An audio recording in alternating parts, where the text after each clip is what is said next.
My next guest is a marketing coach helping female entrepreneurs market their businesses on and offline through inbound and outbound marketing strategies.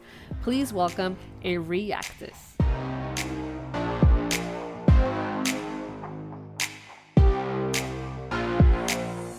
Welcome to the Powerful Female Leaders Podcast. I'm your host, Anna Patricia Bourgeois, certified business coach. I am here to help you up-level, generate consistent wealth, increase your confidence, attract dream clients, and master your mindset so that you can fully own your power and achieve next-level results in your online business and beyond. Every week, a powerful conversation will take place with amazing guests, or I'll share from my experience to help inspire you to start and scale the business of your dreams while being powerfully you. The time has come to stop playing small, stop hiding, and stop waiting. Now is the perfect time for you to passionately pursue your heart's desire as the powerful leader you were born to be. Are you ready? Let's do this. Hi, everyone, and welcome to another episode of the Powerful Female Leaders Podcast. I am here with the one and only Avery Yaktus. Hey, girl. What an intro. I'm so excited to chat. Like, it's been so long we wanted to do this, and now is the perfect time. I know. We've been talking about it forever, so it's funny that it's now finally officially happening. Yes, awesome. So let's chat about who is Avery. Like, what does she eat for breakfast? Okay, so funny enough, when you see online, everybody talks about like overnight oats. Yeah. Okay, so I'm just not really, I love breakfast food, but I'm just not really a breakfast eater. Well, anyway, I've been trying to like dabble into finding something that's way easier than actually making breakfast. So I've been trying overnight oats, and I tried one that was like chocolate and peanut butter tasting. Oh my gosh, I could have thrown up. It was so nasty.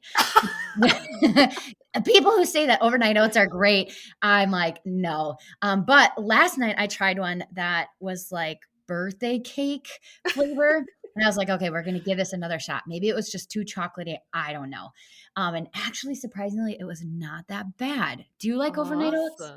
I've never tried them. Like I do like my regular oats, like in the morning, but not overnight. I will say this morning I had a thought of, I actually think I like oatmeal that's warm better than cold.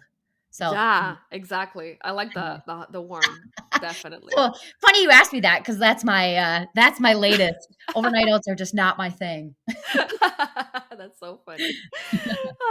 So what do you do and who do you help? Like, I want you to dive deeper into that. Yeah. Well, I'm really excited because I also am feeling like I would love for you to have me on like a year from now to see where this all goes, because I'm actually in the process of actually starting a new business, going the e-commerce route, which is that's why I'm like, ooh, can you have me on a year from now and see where we are? No, but the main thing that I do is I help female entrepreneurs, mostly coaches, but just female entrepreneurs really learn how to market their business on social media, on and off social media. In our realm, our industry, if you will, we promote a lot heavily on social media, but I'm finding right now that everybody's like, I just want to disappear, but I feel like I can't. So I will say, like, I help people mostly with online, like, social media route of marketing, but then also behind the scenes, like the inbound marketing, the way that you can get people to buy from you off of social media. Because let me tell you, it is the best thing ever, disappearing from social media and not worrying about your business like completely failing. Yeah, that sounds divine. Right? Can you imagine disappearing for 3 weeks and being like, oh, I hit my biggest month ever? Like, oh, a dream. Exactly. So that was actually one of my questions for you. Like, what actually is inbound and what is outbound, and why is it important to have both? Yeah. So outbound is the way I say, so it's inbound is more behind the scenes. Outbound is more forward facing, like social media, for example. I teach a lot of social media marketing. So it's more of that way. So it's social media is outbound, more behind the scenes, like selling more privately or even just off of social media is more of what I call my inbound marketing.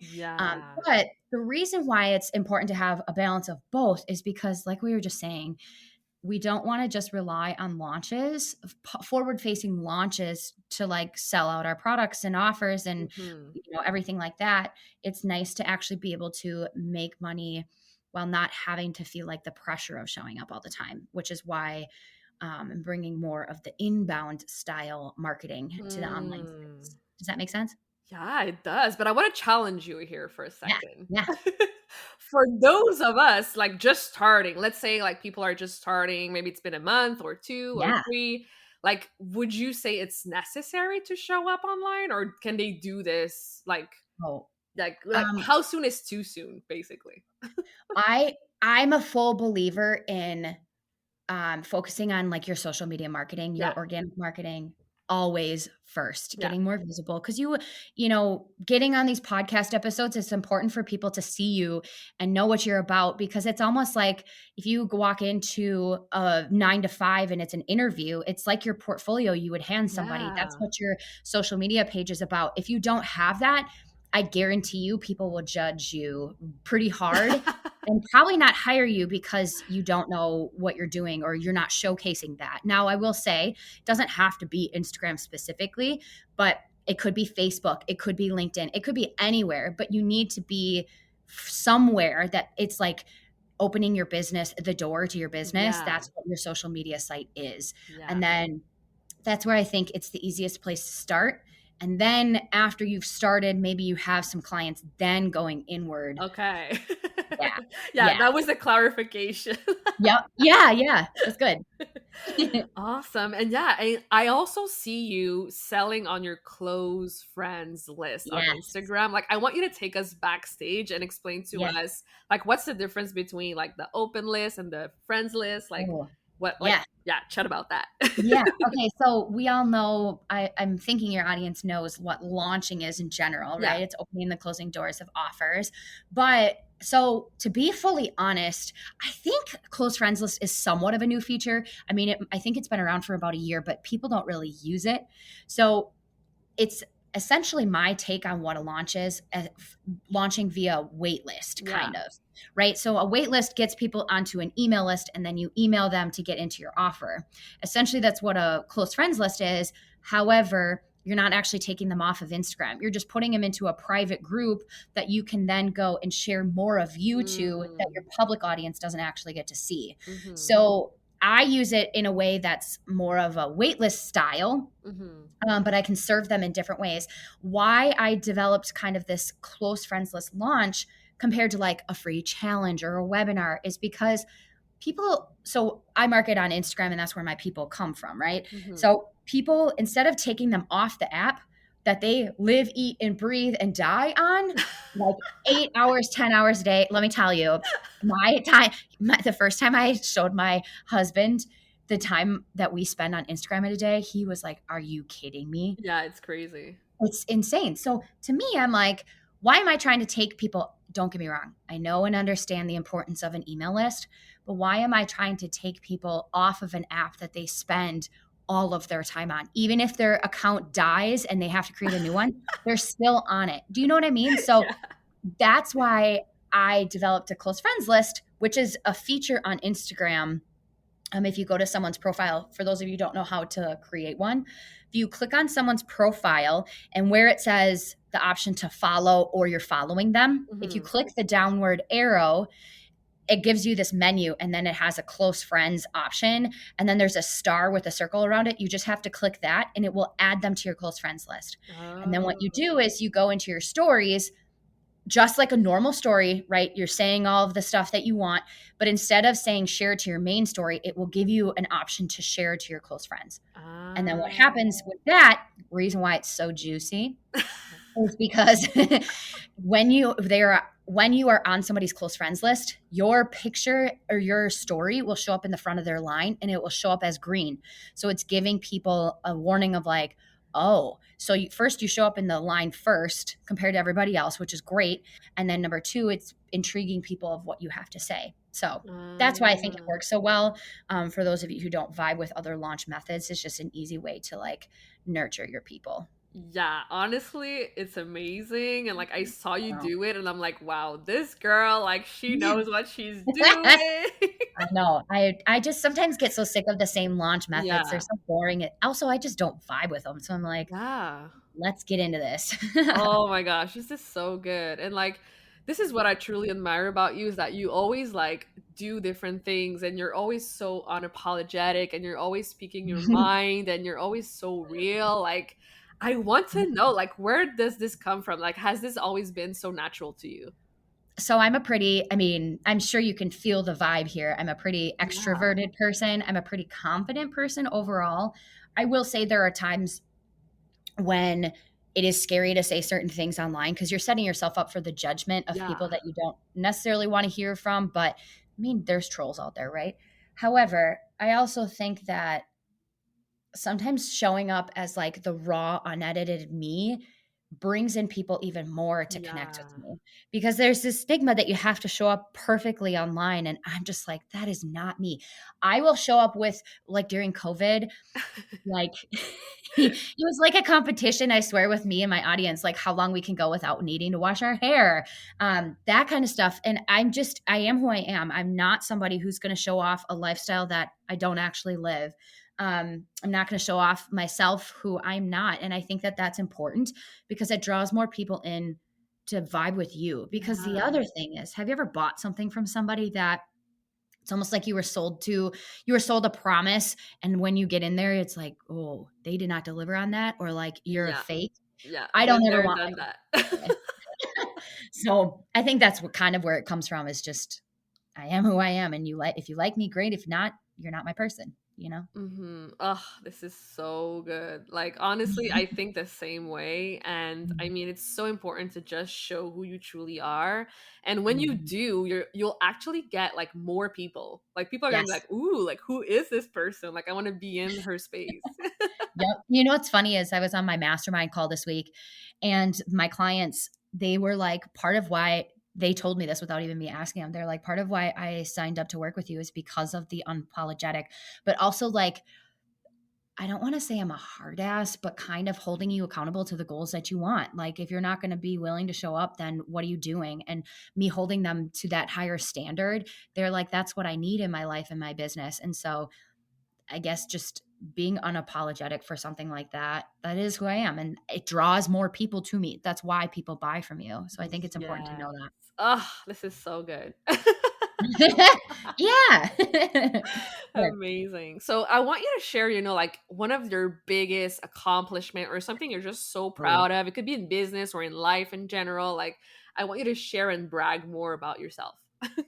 Oh, man. You know what's funny is I ask people this and I'm like, this is your time to shine. Yeah. And then when it comes down to me, I'm like, oh, I don't know. um, Honestly, I mean, this sounds weird, but like, I will say, just number one, taking the leap and actually leaving a 9 to 5 to start a business, Mm. I feel like is probably one of the biggest accomplishments any single entrepreneur can have. Hmm. And then I would say the second one for myself is that you know what's crazy? I'm actually almost to the day, this is my 3-year anniversary, and that Hmm. I've made it in business 3 years without needing to find a part-time job or needing to go back to a 9 to 5, that I have made it this far. A Wow. lot of businesses fail within the first 3 years, so I've made it past the 3-year mark. That's incredible. Congrats. Thank you. So I just feel like I mean, starting my own business, and I will say I'm starting my second business, so that's another huge accomplishment. Yeah. So let's chat about that. Like Yeah. e-commerce. Oh my gosh. I know, honestly, it's terrifying because it's just so different than coaching, so different. Yeah. But it's been on my mind for a long time. I back actually at a corporate job, one thing I did was like I was an event coordinator, uh, but what I also did was buy all the merchandise that like we would either do for giveaways at an event like a trade show or getting products for like Christmas gifts and stuff like that. I freaking loved it. So it's kind of a full circle moment of like me starting my own, but it's just so different. And I'm so excited because it allows my brain to have a place that I can be creative. Don't get me wrong, coaching's creative, but like not in this way. You know what I mean? To Yeah. me, creating a dang sales page is just Not my idea of creative. So I wanted to go the e-com route, but also I always said growing up, I want to be a millionaire, and I want to be a millionaire before my dad ever was. And so that kind of Mm. came full circle with my product side of my business. I'm sticking with the entrepreneur side, but for those who have dreams of becoming a millionaire. And so my business is actually it's called the Millie Co. But Millie is short for millionaire. And I my love it. I just wanted a hidden way of being like, doesn't scream money, but also if you're part of the Millie crew, you understand what it means, you know? So yeah, it's kind of full circle that my brand is built off of basically the phrase future millionaire. And Yeah. to give you a sneak peek, we're launching October 18th, and it'll be, we have a launch October 18th and then for Black Friday. But my most excited drop of products that we're launching is actually in January. We're creating you're the only one who knows this. So your crew gets a sneak peek, but Love it. I'm actually creating like an athletic or an activewear line. So because I live, eat, and die by leggings and don't ever put a bra on, I'm actually creating long leggings, capri leggings, a sports bra, and kind of going like that route. So I'm really excited about it. OMG. I know. Crazy. Yeah, like it's crazy you say that. Like I just went back to the gym like in my Uh-huh. routine and I'm Yep. like, "Oh, this is for me." Uh-huh. Right. And I just think I want it to be, yes, active and support you in, Yeah. the self-care type stuff. But I also think just being comfortable while building your $1 million business is also just equally as Yes. important. So, um, yeah, I'm really Love excited about it. it. I know. Yeah, and I saw your mugs. They look so good too. Mhm. Okay. Funny enough. So I went and got a product sample of a mug, and it was normally mugs are like ceramic. They're great, right? Yeah. They hold the heat in, whatever. So I got this really cool stainless steel one, and it's like the ones that you see out camping and stuff. Anyway, I got it, and I got so much feedback from people who have stainless steel mugs that apparently if you put hot coffee, I did not know this. If you put hot coffee in it, it burns your mouth because the stainless steel gets so hot. And I was like, I can't sell that to people. I don't need a McDonald's type lawsuit of, getting burnt from the coffee being too hot. I do Oh not my need that. gosh. So, isn't that Yeah. crazy? Yeah, that's crazy. Thank Yeah. God you know it before you Oh, started I know. selling. I know. I couldn't imagine. But also, it is what it is, right? Yeah. So, Oh yeah, god. I'm Yeah. excited about it. So, we'll see where it goes. Awesome. And, it's kind of the way I view coaching. I don't know what your long-term plans are for coaching, but I view coaching as something that's supporting what is next. It's going to fund everything that is next. Mhm. Coaching makes good money. You make good money coaching and you get to serve the people, but also, do I want to be doing this when I'm 40? I don't know, maybe, but priorities will probably shift in the matter of next 7 years. So I'm like, Yeah, for needing to sure. find, and I don't know if you feel this way. I realize I'm talking your ear off, but with coaching, do you ever feel like you can't fully disappear because you are the face of the brand and the business? Yes, yes, yes. So that's partly why I went the e-com route, actually, Yeah. because there was a moment this summer I was like, I just don't want to show up. And I'm allowed to not show up, but I also am like, I can't hire somebody to be me. I can't hire somebody to promote some of my stuff when people are buying into me. So it's very Mhm. different in the way that you have to market yourself. So for me, sustainably, I wanted to build something that I can be the strategic person at top, and then I have people underneath me that can fulfill everything else. So I can have Mhm. somebody be the face of social media, and I don't have to be that person.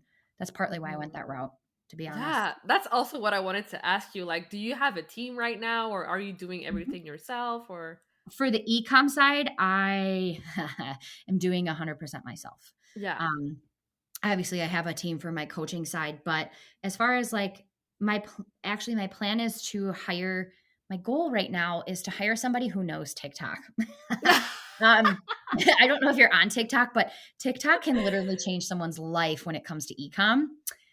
And I don't know that app very well. I mean, I'm on it, but like I don't know it very well in terms of me growing something like that. So I'm in the process of going to hire an intern that's local to me who is in college and knows and loves the TikTok world, can grow my brand. But then my goal is to eventually have them, when they're done with college, hire them to be more of a full-time Yeah. employee and grow the business with me. So we'll see where that goes. That's so nice. I love that you have a plan for that, for sure. That's awesome. So I ask this to everyone who comes on the podcast, and I'm very curious to know your answer. What does being a powerful leader mean to you? I always believe a powerful leader, and even back in my corporate days, is someone leading by example and just being in the utmost integrity as possible, Mm-hmm. right? So the way that I like to be viewed as a leader is like I'm full transparent. If I'm struggling in my business, my clients can know that. I'll share with them some of the struggles that I've been through. And I think leading by example and being honest and vulnerable and transparent and all of that stuff is truly Mm-hmm. where a powerful leader is. Because I've also been burned by past like investments of someone who I thought was a leader and they end up not being that. Mm. And I feel like I was sold on a dream that obviously I didn't fulfill yet. But yeah, that's what I would say a powerful leader is. Oh my gosh, this is so good. Thank you so much for saying that. I mean, Yeah. I'm sure a lot of people go through this and it's just hard to Mhm. admit, but it happens a lot, Yes, you know? it does. And the sad thing is, we all sign these contracts, but they have a part of contracts, for those of you who don't know, they have, what are they called? Non-disparagement agreements, an NDA. Mm. But basically what that means, I think that's what it's under, but it basically means you are not allowed to talk bad about this person publicly, or you can face legal fees or a, Mm. a legal battle, whatever, Yeah. can come after you. And while I understand that, at the same time, if I had a really bad experience, I mean, I'm literally, because I don't ever want to go to court or be sued by somebody, I'm not allowed to say that. And I don't think that's very fair, right? Yeah. So you just have to be careful. And I think that's, if I can give you my biggest tip, is if you are going to invest, do your research and ask the hard questions, because I last year made a $20,000, one of the worst investments ever. And $20,000, that can be someone's salary throughout a year. Um, and it was because I, again, was sold on a dream and invested in somebody who I thought was a leader. And turns out that I don't actually understand how they had their come up. And I still to this day don't, but I'm not allowed to talk about it because Mm-hmm. I signed a contract. So do your due diligence, ask the hard questions. Yeah. I don't know. So that's what I would say. Yeah. Thank you so much for sharing that. Oh my Yeah. gosh. This is gonna Yeah. help a lot of people. Yeah. But if it can help anybody avoid a $20,000 investment Yeah. mistake, um, I did my job. Yeah. So, do you have like, any last piece of wisdom you'd like to share besides this one? My last piece. So besides do your due diligence and ask the hard questions of Yeah. investing, my biggest piece of advice for any business owner, no matter what type of business you run, is always to follow your passion. Because I fully believe that your passion is what leads to actual profits. If your business Mm. is struggling, and that's kind of the same with like pivoting, right? Pivot equals profit. Same thing. You hear that? It's kind of the same thing, but it always starts with your passion. And if you don't love what you're doing, you can always shift and you can always adjust. Nothing is set in stone. I've bailed on launches before because I wasn't passionate about it. I've destroyed my entire product suite multiple times because I wasn't passionate about it. But Mhm. always those pivots and everything of following my heart, it makes it easier to sell. It makes it easier to market yourself when you love what you're doing. And if you don't, that's a full on sign to find what you are passionate about and pivot. That's awesome. Thank you Yeah. so much. I love it. Yeah. So, where can people go to connect with you further in the online space? Come hang out with me on Instagram. Like I said, I live, eat, and die by Instagram. But you can find me at instagram.com/Avery.Yaktus, Yaktus. So that's where you can find me the most. Awesome. Well, thank you so much for being here, for sharing. You are amazing, and we'll definitely keep in touch. Thank you. I'm so excited. Thank you so much for listening to this episode of the Powerful Female Leaders podcast.